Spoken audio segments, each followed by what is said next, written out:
아이가 태어난다는 건 정말 큰 기쁨이죠. 그런데 말이에요. 그 찬란한 기쁨 뒤에 왜 예상치 못한 감정의 소용돌이가 찾아오는 걸까요? 이건 많은 엄마들, 그리고 그 곁을 지키는 아빠들을 정말 혼란스럽게 만들거든요. 오늘 이 산후 우울증이라는 걸 단순히 한 사람의 힘든 시간으로만 보지 않고요. 우리 몸의 변화부터 부부관계, 그리고 우리를 둘러싼 사회적 연결망까지 좀 더 넓은 시각으로 함께 들여다보려고 합니다. 먼저 한 남편의 솔직한 마음을 들어볼게요. 퇴근하고 와서 육아도 집안일도 정말 열심히 돕는다고 하는데 아내에게선 계속 짜증과 분노만 느껴지는 거죠. 나도 지치고 힘든데 이걸 말할 권리조차 없는 건가? 마치 사랑하는 아내의 감정을 다 받아내는 샌드백이 된 것 같다는 그런 깊은 무력감을 느끼고 있었어요. 그런데 같은 상황을 겪고 있는 아내의 마음은 완전히 달랐습니다. 몸과 마음이 그야말로 통제 불가능한 폭풍우 속에 갇힌 기분인 거죠.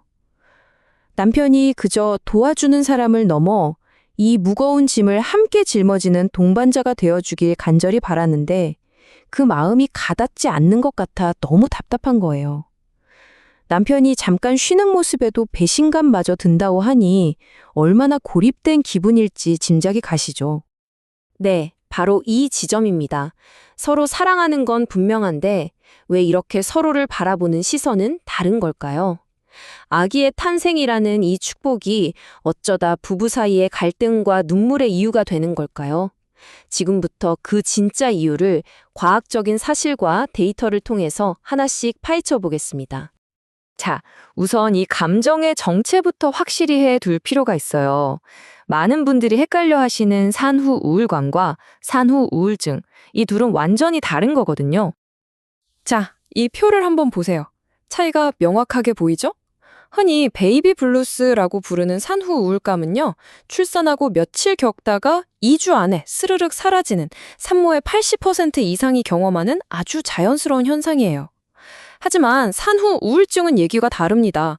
2주가 지나도 깊은 슬픔이 계속되고 아이를 돌보는 건 물론이고 나 자신을 챙기는 것조차 버거워진다면 이건 그냥 지나칠 게 아니라 치료가 필요한 의학적인 신호라는 겁니다. 산후 우울증의 증상은 그냥 기분이 좀 안 좋다 수준이 아니에요. 사소한 일에도 난 엄마 자격이 없어 라며 스스로를 심하게 탓하거나 예전엔 정말 좋아했던 일들이 다 재미없어지고 세상에 나 혼자만 덩그러니 남겨진 것 같은 절망감이 든다면 이건 그냥 넘기시면 안 됩니다. 이건 절대 의지나 성격의 문제가 아니라 몸과 마음이 보내는 간절한 구조 신호예요. 그리고 제가 오늘 가장 중요하게 말씀드리고 싶은 사실이 바로 이겁니다. 지금 겪고 있는 이 모든 힘든 감정들, 이건 절대 당신 탓이 아니에요. 왜 그런지 제가 과학적인 근거를 보여드릴게요. 우선 당신은 절대 혼자가 아니라는 걸 기억하세요. 연구를 보면요, 아이를 낳은 여성 약 7명 중 1명이 산후 우울증을 경험한다고 해요. 생각보다 정말 흔하죠? 그런데도 수많은 여성들이 내가 부족해서 그런가? 하는 죄책감 때문에 혼자서 끙끙 앓고 있는 게 현실입니다. 그래서 다시 한번 정말 힘주어 강조하고 싶습니다. 산후 우울증은 마음이 약해서 생기는 게 아니에요. 의지가 부족해서 겪는 것도 아니고요. 이건 우리 몸 안에서 일어나는 정말 드라마틱한 호르몬과 뇌의 변화 때문에 생기는 명백한 의학적 질환입니다. 임신 기간 동안 우리 몸과 아기를 지켜주던 여성 호르몬 있잖아요. 에스트로겐과 프로게스테론. 이 호르몬 농도가 평소보다 무려 100배까지 치솟습니다. 그러다가 출산과 동시에 이 수치가 말 그대로 절벽에서 뚝 떨어지듯 곤두박질 치는 거죠. 전문가들이 이걸 괜히 호르몬 쓰나미라고 부르는 게 아니에요. 이 거대한 호르몬 파도가 우리의 감정 조절 시스템을 통째로 뒤흔들어 버리는 겁니다. 그렇다면 이렇게 힘든 시기 도대체 어떻게 헤쳐나가야 할까요? 이제부터는 혼자서 그리고 또 함께 실천할 수 있는 구체적인 방법들을 하나씩 알아보겠습니다.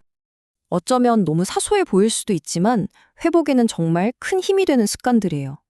아기가 잘 때 눈치 보지 말고 같이 쪽잠을 자는 거, 하루에 딱 10분이라도 햇볕을 받으면서 걷는 거, 이것만으로도 우리 기분을 좋게 하는 세로토닌 분비에 도움이 되거든요. 그리고 무엇보다 중요한 건 괜찮아 라는 말 대신 나 지금 너무 힘들어 라고 솔직하게 말할 수 있는 용기입니다. 자, 그럼 이제 파트너, 남편의 역할에 대해서도 얘기해 볼게요.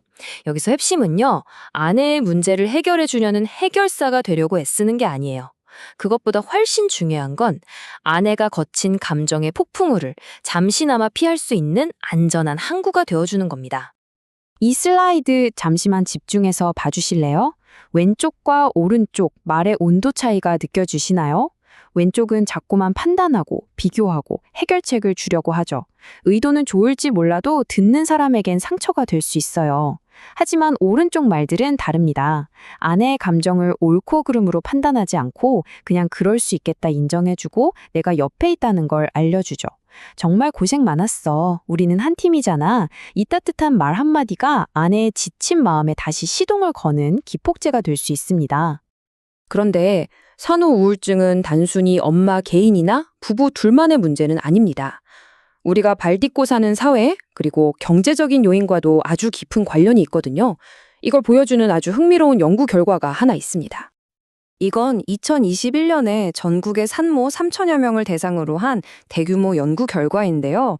이 그래프를 보시면 가구 소득과 산후 우울증의 관계가 나타나 있어요.